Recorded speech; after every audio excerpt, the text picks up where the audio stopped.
Baptist Church at narito po ako ngayon upang magbahagi po sa inyo ng magandang balita. Ano po, na sa kabila po ng mga pangyayari dito sa lupa, dito po sa ating syudad ay sari-sari pong mga masasamang balita. Ano po, meron naman pong paparating bagyo, ano po, mga nangyayari pong gyera sa buong mundo. Kaya po ngayon, bilang for a change, ano po, ako po ay magbabahagi ng magandang balita sa inyo. At napakaganda po ng balita na ito sapagkat ang balita pong ito ay totoo. Ito po ay nagmumula sa isang bagay po. Ito pong dala-dala ko ngayon na inyo pong nakikita. Ang dala ko po ay isang Biblia.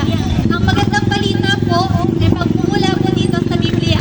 Ito po ay hindi galing sa aming pong sariling paniniwala. Hindi po sa aming relihiyon. Hindi po according sa kung sino-sino man lang pong authority. Ano po? Ito po ay galing sa Biblia. Kaya po, ayan po. Ngayon, alam po natin na sa buhay po na ito ay wala pong katiyakan. Ano po, wala po tayong tiyak na mangyayari. Hindi po natin alam kung ano mangyayari bukas. Ano po, kung magkakapasok pa para sa mga estudyante dahil may bagyo. Kung makakabenta ka ba ng iyong tinda sa susunod na araw. So, ngayon po, ibabahagi ko po sa inyo na pinaka-importante pong bagay na inyo pong matiyak dito po sa buhay na ito. At yun po ay kung kailan po kaya at papaano kung ang ating pong buhay na hiram na ito ay biglang bawiin po ng Panginoon sa atin. Ano po, ang gusto ko pong matiyak sa inyo ngayong oras na ito ay kung saan po tayo patungo. Ang buhay po natin ito, na pansamantala lamang, kapag po tayo ay namatay, ano po, may patutunguhan po ang ating kaluluwa at yun lamang po ay dalawang lugar. Ang langit po at impyerno. Ano po? So, yun po ang gusto ko po sa inyong matiyak. Kung saan po kayo patungo, kung kayo po ay pawian na ng buhay ng dakilang Diyos. Ano po? Una po, makikita po natin sa ating Biblia. Sa Biblia po, nasa Roma 3:23, sapagkat ang lahat ay nagkasala nga at hindi nakakaabot sa kaluwalhatian ng Diyos. Ano po? Sinabi po sa Biblia na wala pong taong matuwid. Lahat po tayo ay makasalanan. Kahit po ako ang nag-share sa inyo ng salita ng Diyos ay makasalanan rin. Ano po? Importante po maunawaan po natin, maintindihan po natin na tayo ay makasalanan po sa harap ng Diyos. Sapagkat yun po ang totoo. Lahat po ng taong nabuhay po dito sa lupa ay nagkasala. Iisa lamang po ang taong nabuhay na hindi nagkasala. At iyon po ay si Jesucristo. Sundan po sa Roma 6:23, sapagkat ang ng kasalanan ay kamatayan, datapwat ang kaloob na walang bayad ng Diyos ay buhay na walang hanggan kay Kristo Jesus na Panginoon natin.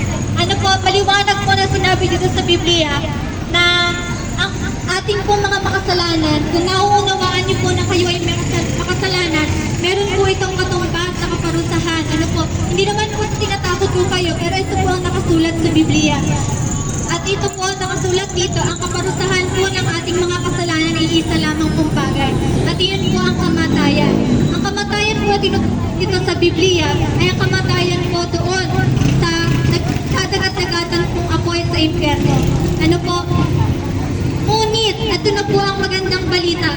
Sapagkat po tayo po ay deserving na magdusa po para po sa ating mga kasalanan, ay nagbigay pa po ang Panginoon sa atin ng isang regalo.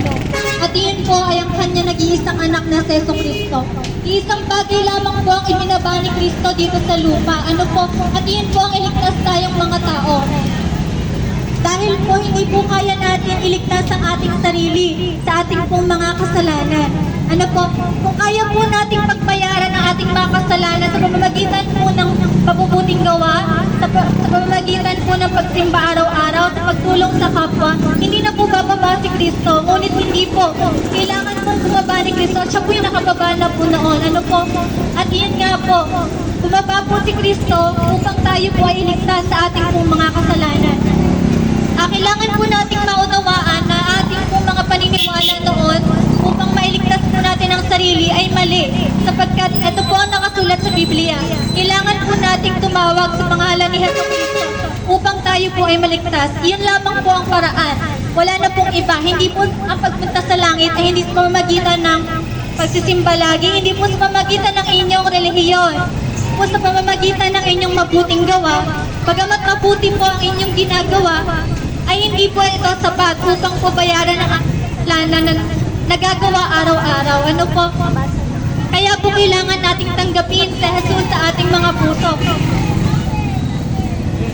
Ito po sa Romans 10:9, sapagkat kung ipapahayag mo ng iyong bibig si Jesus na Panginoon at sasampalataya ka sa iyong puso na binuhay siyang maguli ng Diyos sa mga patay, ay maliligtas ka. Tuldok, ano po? Nakasulat po dito sa Biblia na sinabi ng Panginoon, siya po ay nagbigay ng isang promise.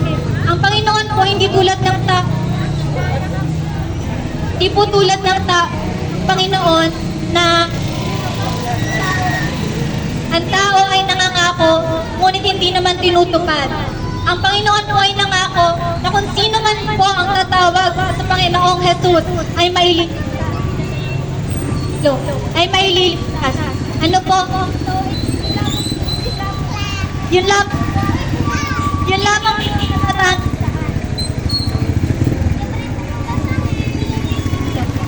Okay, isa pa pong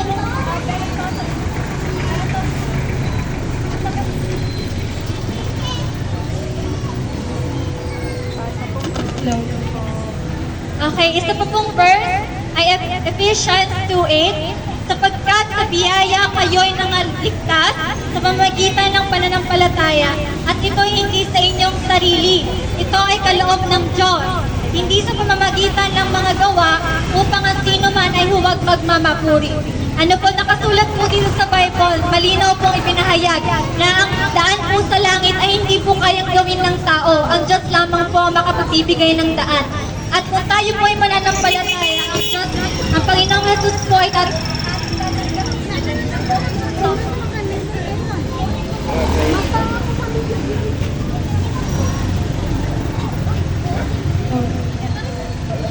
kung ang Panginoong Jesucristo po ay tatanggapin natin ng buong buo sa ating puso, ano po, tayo po ay maliligtas. At hindi po sa pamamagitan ng mga gawa o kahit anuman po na relihiyon ninyo, ano po. So, samahan niyo po akong manalangin. Kung meron po sa inyo mga nakikinig, ano po, ito na po ang inyong pagkakataon upang tanggapin ang Panginoong Jesus, ano po. Dakilang Diyos, aming Ama, kami po ay nagpapasalamat ngayong oras na ito sapagkat alam po namin na ang oras po na ito ay hindi po pagkakamali, kundi isa pong malaking opportunity na kami po ay makapakinig ng inyong salita.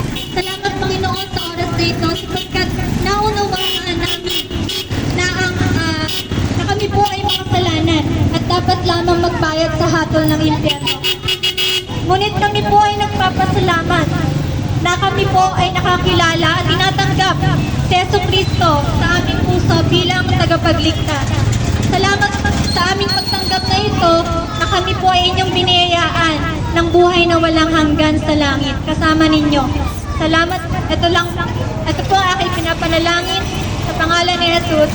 Amen. Ano po, sa panalangin po na ito, kung meron po sa inyong mga sumabay at nakarinig, ano po, kung totoo po sa inyong mga puso na tinanggap niyo si Jesucristo, kayo po ay maliligtas. Nakalagay po sa John 1:12, datapwat ang lahat ng sa kaniya ay nagsitanggap, ay pinagkalooban niya sila ng karapatang maging mga anak ng Diyos. Sa makatuwid bagay, mga nagsisampalataya sa kanyang pangalan. Ano po, sinasabi po dito sa verse na ito, na kung tatanggapin niyo po si Jesus sa inyong puso, ay meron po kayong biniyayaan po tayo ng Panginoon, ano po, ng isang relationship. May nabubuo pong relationship sa inyo kapag po tinanggap niyo si Jesucristo. At ang relationship po na ito ay kayo po ay naging anak ng Diyos at ang Diyos po ay inyong naging ama. Ano po, nagkaroon po ng relationship na mag-ama. At ang relasyon po na mag-ama ay hindi po nawawala. Ano po, sapagkat Sa halimbawa po, kung ang ama po natin dito sa lupa ay nagkakaroon po tayo ng kasalanan laban sa kanya, sa dulo po ng ating buhay, ama't ama pa rin po natin sila. Ano po, ganun din po ang Panginoon sa langit. Ano po, na sinasabi po na kung tayo man po ay magkasala, ano po, mahal pa rin po niya tayo. Tayo pa rin po ay kanyang anak kung tatanggapin po natin si Jesus. At kung tayo po ay tumanggap sa Panginoon, Jesus, tayo po, ang mga masasama po nating gawin ay ating pong babaguhin. Ano po, babaguhin po natin yung mga masasama po nating character, ano po, at ang mga habit po natin noon ay ating pong mababago sapagkat sa totoo pong tumanggap ng Panginoon ay nagiging matuwid. Ano po? At yun lamang po. Salamat po sa inyong pakikinig.